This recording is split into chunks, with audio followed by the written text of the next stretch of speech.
melewati tonggak 6 bulan pertama, semester pertama pemerintahan kita. Dan sekarang tibanya kita melihat raport kita, apakah merah atau memuaskan, atau cukup memuaskan, atau sangat memuaskan.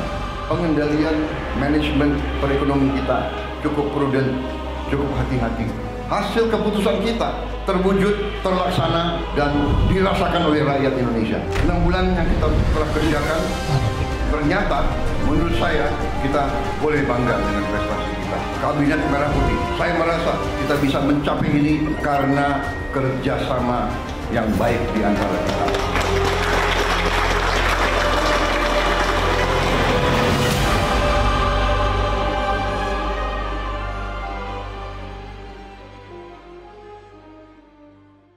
Trade war belum berakhir. Kalau berlayar, ombaknya lagi besar. Kalau kita terbang, headwind. Ada angin dari depan. Kalau di laut harus pakai pelampung.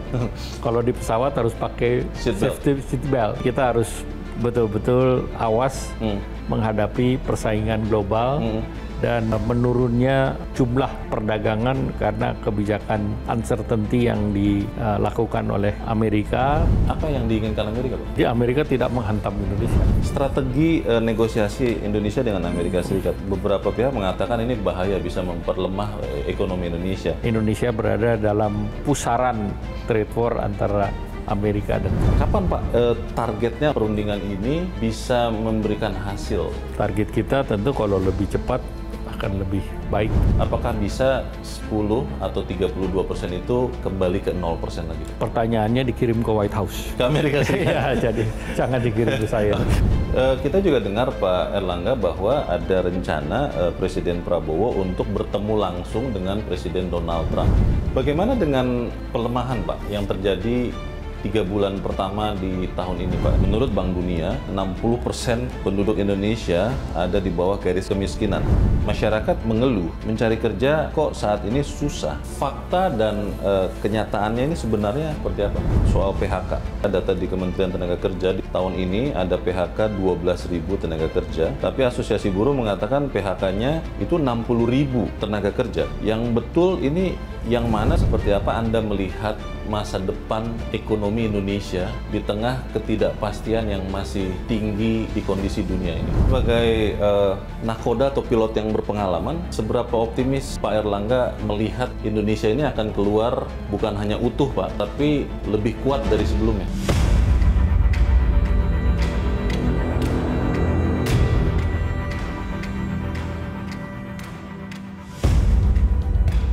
Dunia memasuki situasi genting.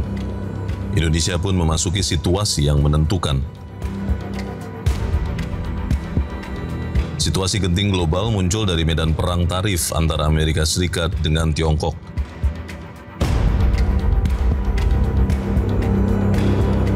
Situasi yang menentukan juga muncul di dalam negeri. Pertumbuhan ekonomi nasional melemah di triwulan pertama 2025. Strategi Indonesia untuk bangkit menjadi negara maju sedang diuji. Taktik Indonesia untuk melalui situasi genting sedang diuji.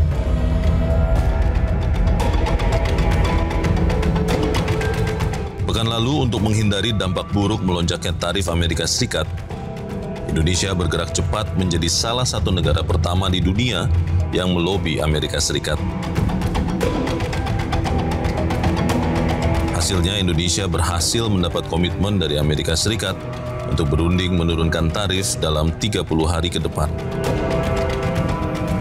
Di tengah ketidakpastian global dan ketidakpastian sikap akhir Presiden Amerika Serikat Donald Trump soal tarif, Indonesia tidak berhenti dengan mengirimkan tim negosiasi tarif yang dipimpin Menteri Koordinator Perekonomian Airlangga Hartarto. Bahkan Presiden Prabowo Subianto direncanakan akan menemui Presiden Amerika Serikat Donald Trump di Washington DC, Amerika Serikat, agar dampak buruk tarif tinggi Amerika Serikat tidak mengganggu perekonomian Indonesia. Di dalam negeri, pekan ini Badan Pusat Statistik mengumumkan pertumbuhan ekonomi kuartal pertama 2025 melemah atau minus 0,98%. Sepanjang triwulan pertama 2025, ekonomi Indonesia tumbuh 4,87%, lebih rendah daripada triwulan pertama tahun 2024 sebesar 5,11%. Dalam 4 tahun terakhir, pelemahan pertumbuhan ekonomi selalu terjadi di awal tahun. Namun kali ini, pelemahan ekonomi bersamaan dengan sorotan masyarakat terhadap masalah pemutusan hubungan kerja atau PHK, masalah pengangguran dan lapangan kerja, serta masalah kemiskinan. Persoalan PHK, pengangguran, dan kemiskinan menjadi persoalan semua negara di dunia. Semua negara juga punya potensi menjawab persoalan mereka. Bagi Indonesia, potensi menjawab masalah persoalan PHK, pengangguran, dan kemiskinan muncul dari data BPS bulan Mei ini. Beberapa sektor tumbuh tinggi. Sektor pertanian mencetak pertumbuhan tertinggi 10%, sektor jasa dan logistik tumbuh nyaris 10%. Beberapa kawasan juga mencetak pertumbuhan ekonomi di atas rata-rata nasional. Kawasan Sulawesi tumbuh 6,4%, jauh di atas angka nasional 4,87%.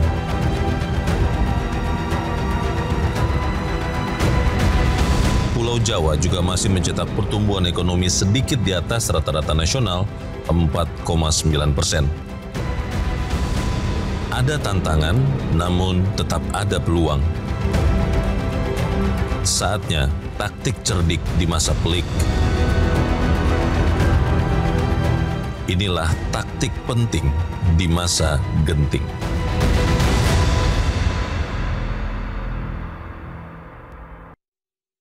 Selamat malam pemirsa. Berbicara soal ekonomi, kita mendengarkan banyak pertanyaan masyarakat. Apakah ekonomi Indonesia saat ini dalam kondisi baik-baik saja? Dan apakah akan terus baik-baik saja sepanjang tahun ini? Atau ada kemungkinan sebaliknya? Jawaban pasti atas pertanyaan itu ada di tangan Menteri Koordinator Perekonomian Airlangga Hartarto, dan istimewa sekali, Top Ekonomi pekan ini mendapatkan kesempatan pertama wawancara bersama dengan Menteri Koordinator Perekonomian Airlangga Hartarto. Pak Menko, selamat malam Pak. Selamat malam. Sehat-sehat Pak? Alhamdulillah. Sudah perjalanan panjang ke sekian tempat, sehat ya Pak ya? Alhamdulillah. Alhamdulillah. Ini kita bertanya Pak Airlangga karena di pekan lalu pada Top Ekonomi episode yang lalu ada tim Bapak nih yang ikut ke Amerika Serikat, Pak Rizal Malarangeng, yang menceritakan bagaimana suasana perundingan tarif Pak antara Indonesia dan Amerika Serikat itu digambarkan happy, full senyum, katanya begitu Pak Airlangga. Apakah memang seperti itu, dan suasana perundingan secara keseluruhan itu seperti apa sebetulnya Pak? Ya, pertama tentu Indonesia menjadi salah satu negara yang mengawali perundingan bersama. Pada waktu itu ada dari Jepang ada di sana, Vietnam ada di sana, kemudian juga kalau nggak salah Italia ada di sana. Jadi ada beberapa negara yang pada waktu minggu pertama sama-sama ada di sana. Pertama kali ya? Salah satu yang pertama. Dan Vietnam juga sudah berunding di sana, sehingga dengan Indonesia salah satu yang ketemu banyak pihak. Jadi Menteri Luar Negeri ketemu State Secretary Marco Rubio, saya ketemu dengan USTR, kemudian juga Commerce dan Treasury Secretary, kemudian juga ada ketemu dengan tim bertemu dengan National Economic Advisor-nya di sana.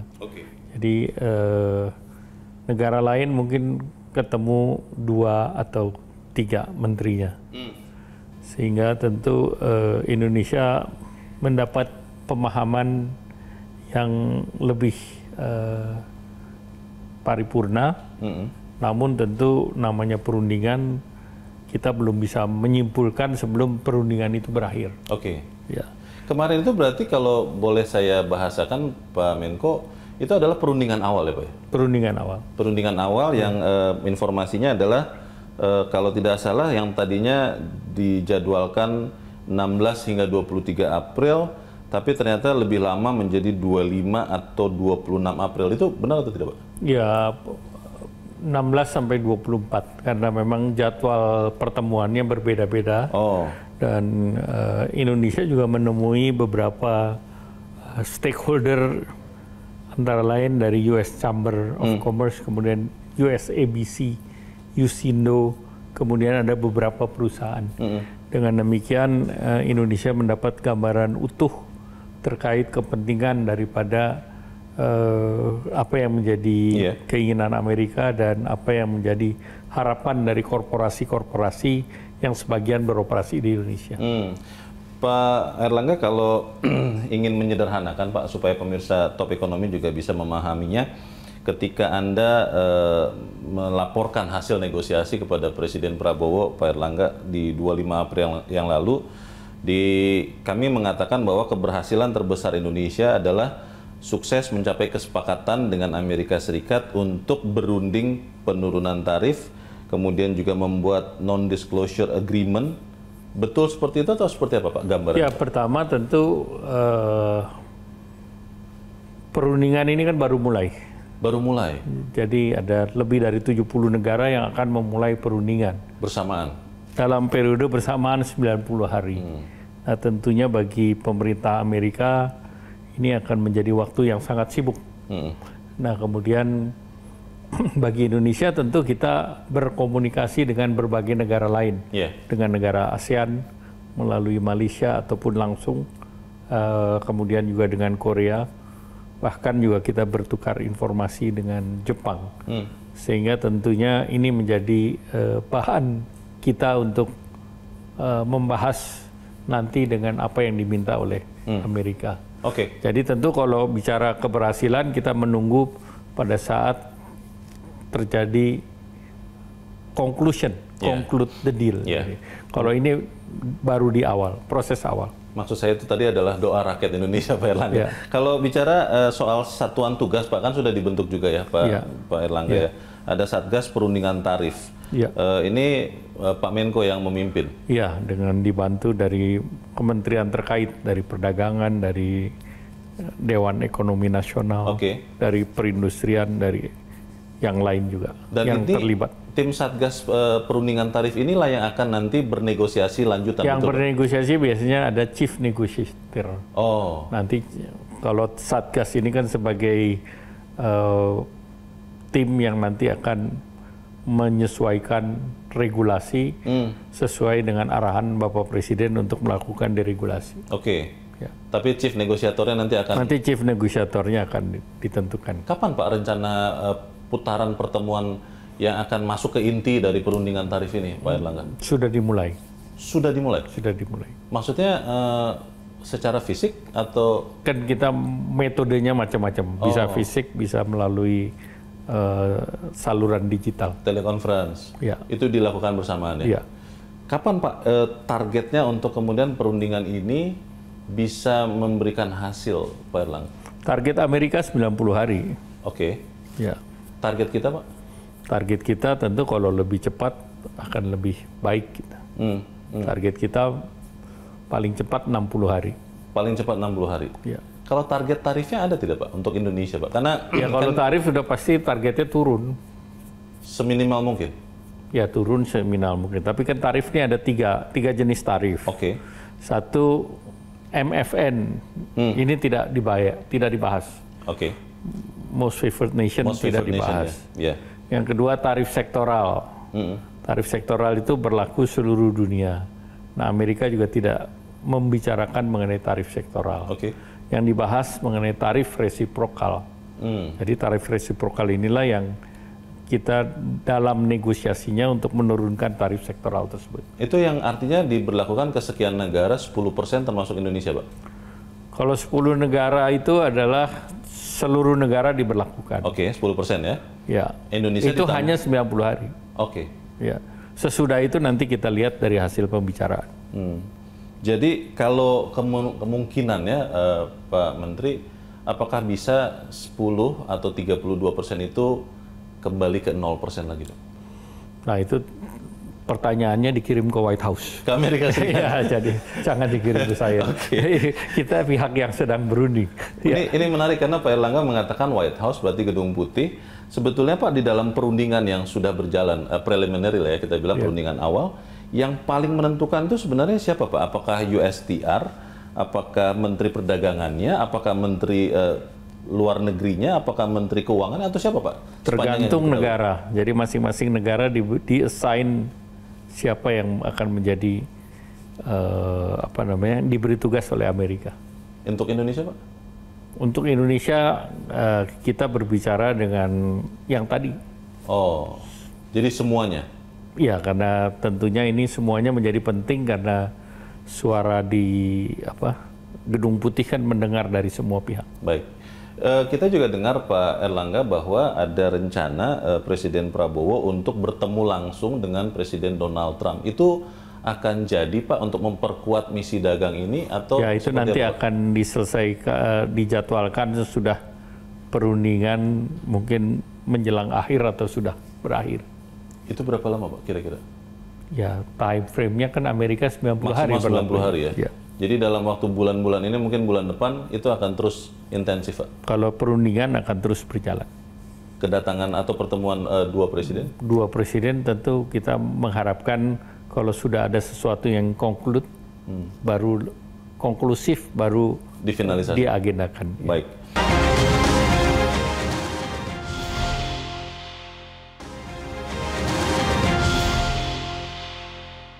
Baru saja kita melewati tonggak 6 bulan pertama, semester pertama pemerintahan kita. Dan sekarang tibanya kita melihat raport kita, apakah merah atau memuaskan, atau cukup memuaskan, atau sangat memuaskan. Pengendalian manajemen perekonomian kita cukup prudent, cukup hati-hati. Hasil keputusan kita terwujud, terlaksana, dan dirasakan oleh rakyat Indonesia. 6 bulan yang kita telah kerjakan, ternyata menurut saya kita boleh bangga dengan prestasi kita. Kabinet Merah Putih, saya merasa kita bisa mencapai ini karena kerjasama yang baik di antara kita.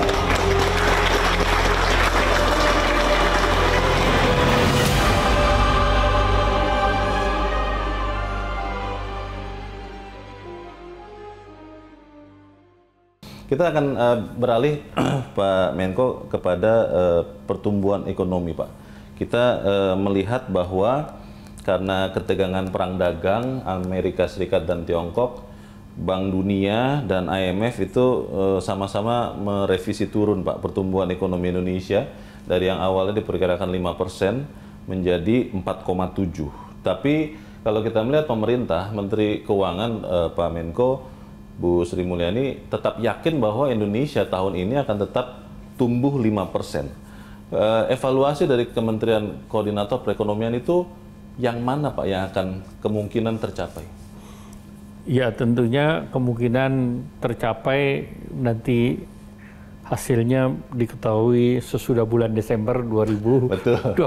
Betul, ya kan? betul. Tetapi dari segi berbagai lembaga itu menilai pertumbuhan ekonomi kita 4,7 sampai 5%. Masih ada termasuk Bloomberg masih bicara 5%. Oke. Jadi tentu kita melihat di kuartal pertama ini kita tumbuhnya 4,86, di mana 4,86 ini relatif di antara G20 kita hanya di bawah China, dan di negara ASEAN hanya di bawah Vietnam.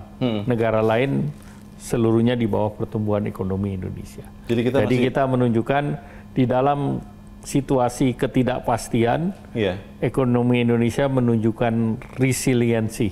Jadi mempunyai daya tahan yang cukup tinggi.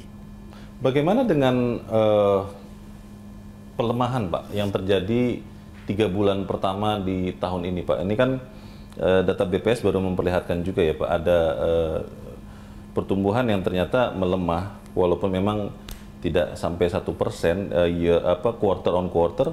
Seperti apa pemerintah atau Kemenko Perekonomian melihatnya Pak Erlangga? Ya tentu kita lihat per komponen, kita lihat komponen pertumbuhan dari segi konsumsi relatif masih sedikit di atas pertumbuhan ekonomi, 0,02%. Jadi itu menunjukkan resiliensi daya beli kita masih punya daya tahan. Kemudian dari segi sektoral, kita melihat kayak sektor mamin masih positif. Makanan minuman ya? Makanan minuman, walaupun kita melihat sektor daripada perhotelan itu tertekan. Kemudian kita juga melihat sektor daripada pertanian itu tumbuh double digit, 10%. Itu sangat baik sekali karena berarti panen raya kita berhasil dan itu mendorong petani kita juga memperoleh nilai tukar yang lebih baik. Jadi itu saya pikir itu sangat positif. Kemudian kita juga melihat sektor tekstil dan pakaian jadi juga masih tumbuh di 4,28%. Jadi juga ini satu tanda yang baik. Kemudian barang-barang alas kaki itu juga tumbuh 6,83%. Jadi sektor-sektor yang padat karya juga relatif masih baik, bertahan ya? Masih bertahan. Baik, Pak Menteri, kalau kita bicara dampak perang dagang, Pak, kita melihat hubungan dagang Indonesia dengan Amerika Serikat itu memang ekspor Indonesia hanya sekitar 2% dari total PDB Indonesia. Tapi kalau kita lihat nominalnya itu sekitar 400 triliun rupiah, Pak, besar. Kalau dibandingkan, Pak Erlangga, lebih bahaya mana tarif tinggi Amerika Serikat ke Indonesia, ini berarti hubungan dagang bilateral, Pak, atau dampak dari perang tarif secara umum? Karena kita lihat ketika Amerika Serikat masih cukup ngotot-ngototan dengan Tiongkok, Pak, dengan China, kan berdampak juga ke seluruh dunia, termasuk Indonesia. Yang mana, Pak, yang lebih harus diwaspadai? Dua-duanya harus diwaspadai karena tarif yang dikenakan Amerika kan across the board. Jadi tidak hanya dengan Indonesia, tapi to the rest of the world. Jadi kalau kita lihat perdagangan dunia, itu 87% itu bukan Amerika. Jadi Amerika sekitar 13% dari total trade dunia. Nah, tentu bagi Indonesia adalah bagaimana membuka hubungan dengan 87% dunia. Dan salah satu yang ASEAN kuat, yaitu perjanjian Regional Comprehensive Economic RCEP ya?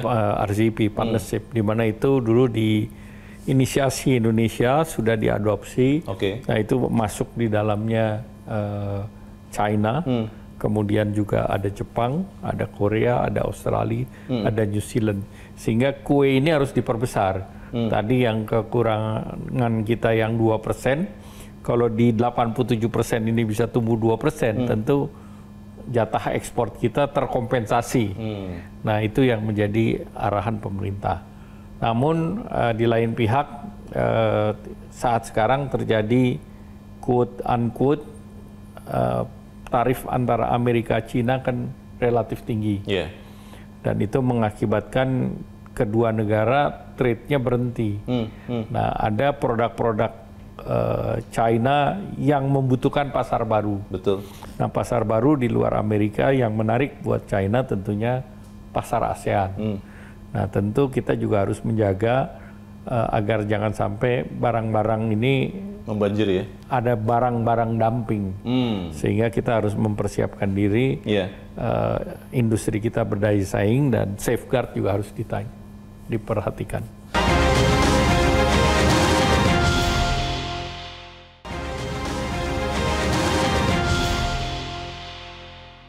Baru saja kita melewati tonggak 6 bulan pertama, semester pertama pemerintahan kita. Dan sekarang tibanya kita melihat raport kita, apakah merah atau memuaskan, atau cukup memuaskan, atau sangat memuaskan. Pengendalian manajemen perekonomian kita cukup prudent, cukup hati-hati.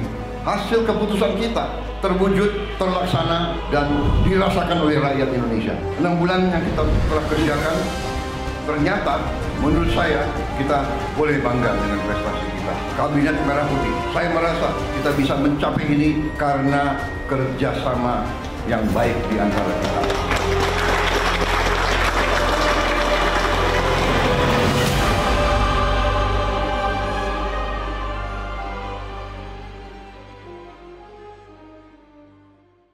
strategi negosiasi Indonesia dengan Amerika Serikat, Pak, ini saya ingin memastikan beberapa pihak mengatakan ini bahaya, bisa memperlemah ekonomi Indonesia.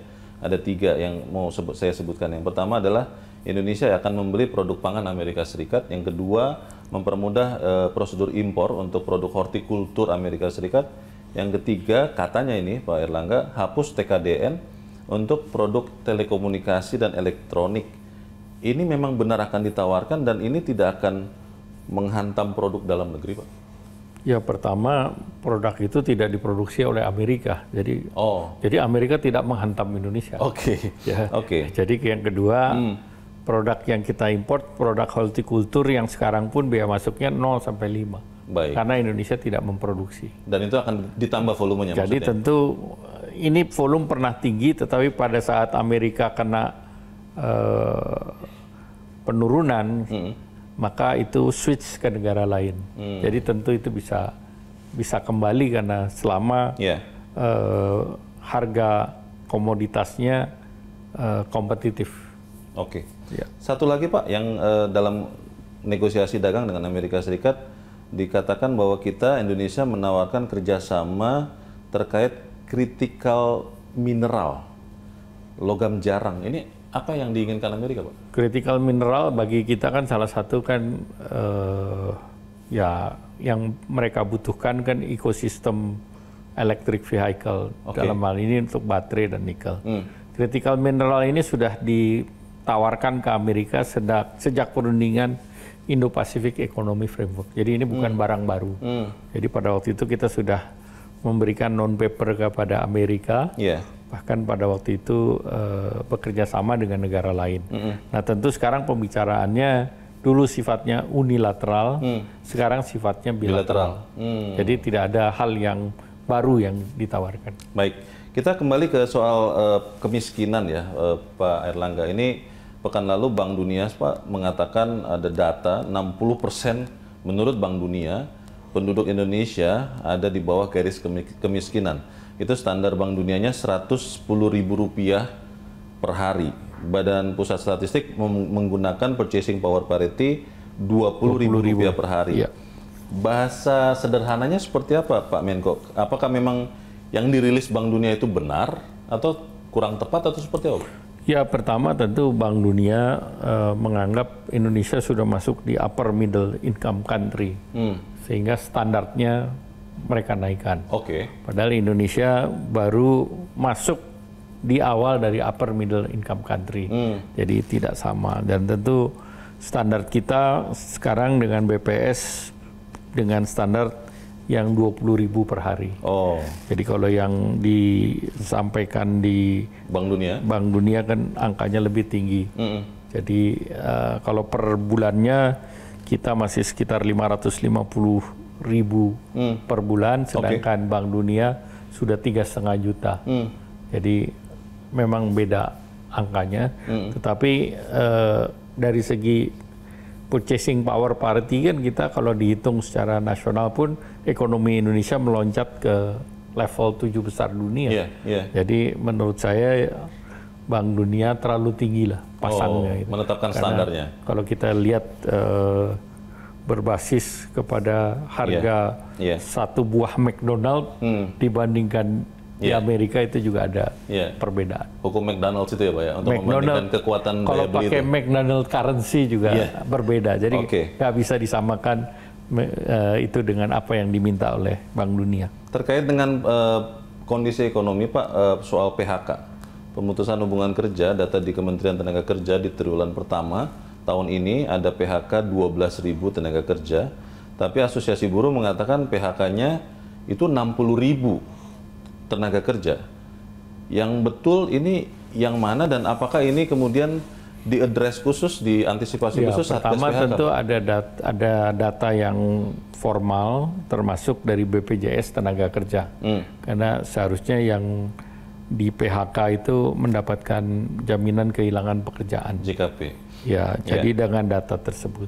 Nah, tentu Satgas PHK akan melihat apakah sektor daripada yang terkena PHK sudah mempunyai asuransi jaminan sosial tenaga kerja BPJS Naker atau belum. Nah ini nanti yang akan terus dilihat. Tetapi yang paling penting bagi pemerintah, kita di kuartal pertama ini bisa menciptakan pekerjaan sebesar 594.104 dari industrinya baik PMDN maupun PMA. Artinya job creation itu tumbuh di kuartal pertama juga. Baik, ini terkait investasi, Pak Erlangga. Menteri Investasi dan Hilirisasi pekan lalu menyatakan realisasi investasi Indonesia triwulan pertama tahun ini hampir 500 triliun rupiah, dari target setahun ini adalah 1.900 triliun rupiah. Triwulan pertama menyerap hampir 600.000 tenaga kerja. Barusan Pak Erlangga juga sampaikan, Wakil Menteri Tenaga Kerja bilang katanya lapangan pekerjaan di mana-mana. Tapi Pak, masyarakat mengeluh mencari kerja kok saat ini susah. Fakta dan kenyataannya ini sebenarnya soal lapangan kerja ini seperti apa? Ya, seperti tadi dikatakan, fakta itu kan dari investasi PMA dan PMDN itu sudah menyerap tenaga kerja yang besarannya mendekati 600.000, 594. Kemudian fakta juga bahwa makanan minuman industrinya tumbuh di tahun 2024 sebesar 5,9%. Itu jauh lebih tinggi daripada pertumbuhan ekonomi. Kemudian sektor padat karya lagi, tekstil dan produk tekstil tumbuh 4,26%. Kemudian sektor padat karya lain seperti kulit, alas kaki tumbuh 6,83%. Sektor furniture tumbuh 2%. Artinya kalau tumbuh itu adalah menciptakan lapangan kerja, dia growth. Nah tentu yang sektor informal yang tidak terekam itu nanti kita akan bahas di Satgas Ketenagakerjaan dan kita akan mencarikan pekerjaan apa yang terbuka lowongannya, dan mereka yang terkena PHK akan dilakukan training yang diharapkan sesuai dengan demand job yang berbeda. Tentu ya demand job yang berbeda itu harus juga ada fleksibilitas mengenai tempat. Berarti harus ada kesiapan untuk retraining dan kesiapan untuk bekerja di tempat lain. Nah, sehingga dengan demikian yang terkena PHK kan mendapatkan kesempatan 6 bulan dengan aturan JKP, gajinya tetap diberikan sebesar 60%. Jadi ditambah, dia tetap terima gaji untuk 6 bulan, untuk 60% dari gaji yang mereka terima sebelumnya, plus dilakukan pelatihan sehingga diharapkan pekerjaan baru ini akan mampu menyerap mereka-mereka ini. Pak Menteri, soal investasi pada saat tadi ya, Anda mengatakan juga sudah bertemu perusahaan-perusahaan Amerika Serikat, Pak, di Amerika. Ada investasi perusahaan Indonesia di Amerika Serikat, persisnya di Louisiana State, Pak, $2 miliar. Perusahaan apa lagi dari Indonesia, Pak, yang akan berinvestasi di Amerika, dan seberapa antusias perusahaan Amerika itu investasi di Indonesia saat ini, Pak? Ya tentu kalau perusahaan Amerika di ekstraktif industri mereka sangat komitmen. Jadi seperti Exxon Mobil, mereka sudah akan invest sekitar $5 billion. Dan kita baru-baru saja kan Freeport juga baru ekspansi. Jadi mereka yang sudah di Indonesia, mereka bullish untuk menambah investasi. Dan kemudian mereka-mereka yang di pulau invest di free trade zone di Batam, terutama untuk semikonduktor, mereka sudah mulai melirik Batam untuk semikonduktor dan untuk solar panel. Jadi, dan kemarin delegasi daripada Korea juga diterima oleh Pak Presiden. Mereka juga komit akan investasi dalam jumlah yang relatif besar. Baik.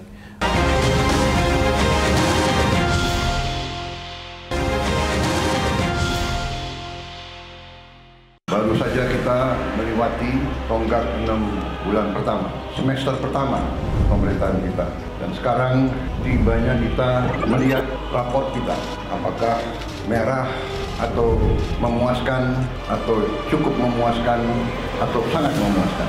Pengendalian manajemen perekonomian kita cukup prudent, cukup hati-hati. hasil keputusan kita terwujud, terlaksana, dan dirasakan oleh rakyat Indonesia. 6 bulan yang kita telah kerjakan, ternyata menurut saya kita boleh bangga dengan prestasi kita. Kabinet Merah Putih, saya merasa kita bisa mencapai ini karena kerjasama yang baik di antara kita.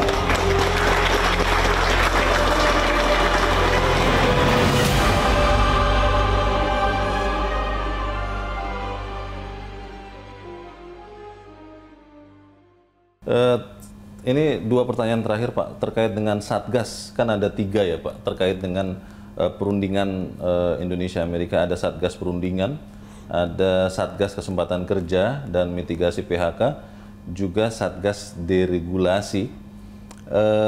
Pimpinan anggota 3 Satgas ini siapa Pak? Sudah mulai bekerja atau seperti apa? Ya, ini sekarang sedang proses untuk Bapak Presiden menandatangani. Oh, oke. Dan sekarang kalau deregulasi kita sudah mulai jalan, dan dalam waktu singkat mungkin akan diumumkan oleh Menteri Perdagangan paket ekonomi yang di-launching. Ya. Ya.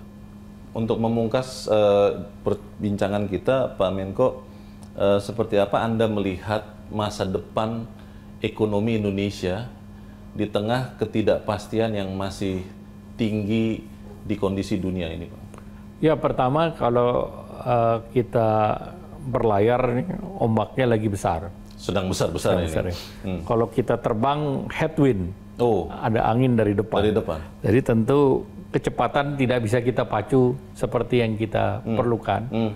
Dan yang kedua, udah pasti harus pakai, kalau di laut harus pakai pelampung, kalau di pesawat harus pakai seat belt. Oke. Jadi kita harus betul-betul awas menghadapi persaingan global dan menurunnya jumlah perdagangan karena kebijakan uncertainty yang dilakukan oleh Amerika, ditambah lagi trade war belum berakhir dan Indonesia berada dalam pusaran trade war antara Amerika dan China. Tapi sebagai nakoda atau pilot yang berpengalaman, seberapa optimis Pak Erlangga melihat Indonesia ini akan keluar bukan hanya utuh Pak, tapi lebih kuat dari sebelumnya? Jadi perundingan SEPA akan diselesaikan. Oke. Jadi tadi saya bicara dengan komisioner dari EU, semangatnya sama.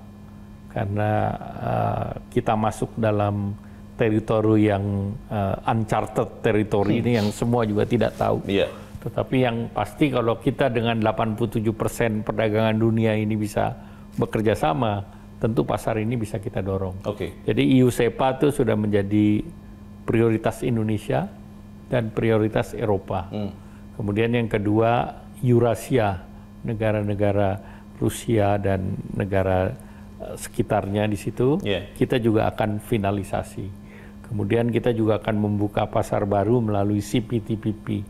Jadi CPTPP itu akan membuka pasar di Inggris maupun di Meksiko. Jadi target kita memang memperluas pasar. Jadi kalau kita melihat epicentrumnya di Amerika untuk ketidakpastian dan gejolak ini, maka kita mencari daerah lain yang kita bisa masuki. Baik, itu kita harap betul-betul Pak Menko benar-benar akan terlaksana supaya kemudian ekonomi Indonesia bisa tetap aman. Semoga di atas 5% untuk tahun ini. Terima kasih Pak Erlangga Hartarto. Dan pemirsa, demikianlah perbincangan saya bersama Menteri Koordinator Perekonomian Erlangga Hartarto. Kami berterima kasih Anda sudah menyimak Top Ekonomi pada malam ini. Sampai berjumpa di Top Ekonomi berikutnya. Saya Leonard Samosir, selamat malam.